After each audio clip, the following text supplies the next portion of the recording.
So what we're going to add into the mix now is you're going to be a naughty boy. Because you've had lessons and because you know me, you're doing all these things really beautifully. So you're going to add into the mix, pulling your head back when you stand up. See what happens. That's not really bad enough, but that's okay. Try pulling it back when you sit down. Try keeping an eye up there. Okay, let's do this. I've got it. Keep your eyes on the top of the ceiling there. Oh! Christ. So you didn't like that, did you? Because you know that's the wrong way. Yeah. I can tell, that wasn't exaggeration, but I can tell because I've got my hand on the back of your neck. So what we're looking for is this freedom in the neck muscles here. These are two really big muscles that go down and they stop your head from flopping forwards. Like, do you remember that after rock nights on a Tuesday? I couldn't lift my head up. So these stop your head from going forwards, but they do that on their own because they've got a natural tone in them. You don't have to make sure your head doesn't fall down, because if you are tightening there, it can really start a horrible chain reaction all up and down.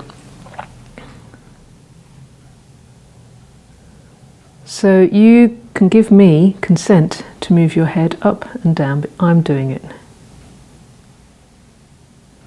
That is lovely. And you give me consent to turn your head to the left and forwards and to the right. That is lovely. And Chris is demonstrating a beautiful non-doing. And then you go back and you check where your sitting bones are on the chair. And back slightly. It's a freedom, and there will be a nice balance somewhere in the middle.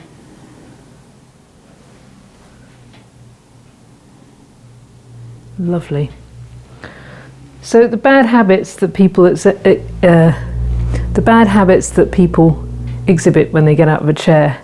What's the favourite? They like to push down on their knees, like that, don't they?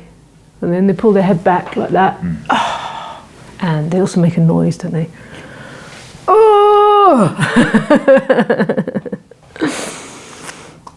But you Comes don't. with the territory, that does. Yeah, what territory? Oh, yeah. Age. And people say, oh, I'm getting old.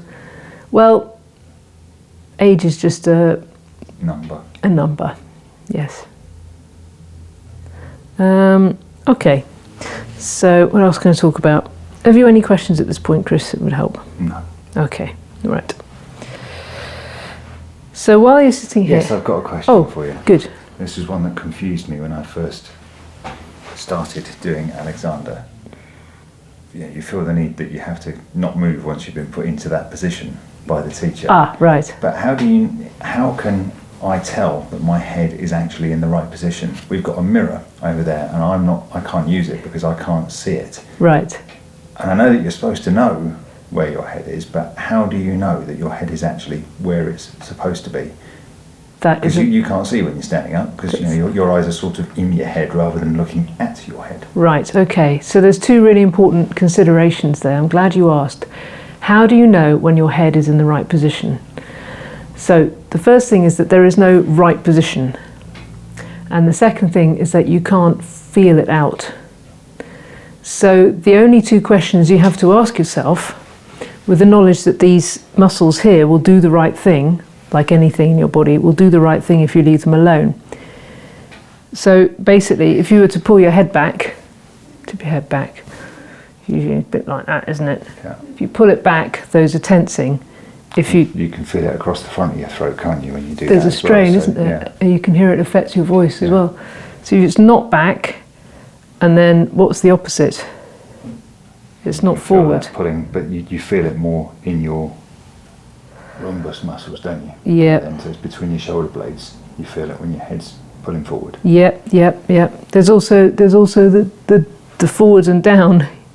If you were to stick your chin forwards and down, perhaps look at your phone or something like that. Yeah, which we all do. Yeah. So if it's not any of those things and you've eliminated all those things, the only other direction left is a kind of forward and up position. And there is no mechanism for putting your head forwards and up. If you try and put it forwards and up, you'll go like this, and that's actually pulling down. You've got that kind of turkey neck going on. You can't lift up. Is that up? Well, no, that's your chin up, and actually that's your head back. So if you eliminate all of these things and pay attention to the rest, so just remember your bottom on the chair and your feet on the floor. That's why if you give me consent to move, then what's left is the right way. Now the other thing to remember is that the joint of your head, you point to your head joint. Yes. Just trying to think how that's going to work out. Is it there? Yes. I was doing it for the sake of the camera. Right. If you put your fingers just behind your jaw, under your ears, there's a little kind of dimple there. And inside there is where your skull meets your spine, top of your spine. So that is where you're moving your head. It's not at the back of the head like this. It's not like that kind of thing. No. So your neck joint is there. So that's what you're balancing on. So again, if it's not forward, it's not back, it's not this, it's not that. Everything else, if you just leave it alone, there you are, and it's like taking the catch off, like a jack in the box. So the rest of you has room then to go up. Good, and so one last stand up. Here we are. Check that you're not pushing your hips forward and locking your knees, so your knees are going forward and away and your hips are going back, your ankles are softening, your toes are streaming outwards. You've got weight on the 3 points of your foot, which is heel and behind the front toe and behind the little toe, the big toe and the little toe, like a tripod. That's it. So then that gives you more stability. Sit down. That is absolutely lovely. I made a noise there, sorry. You did.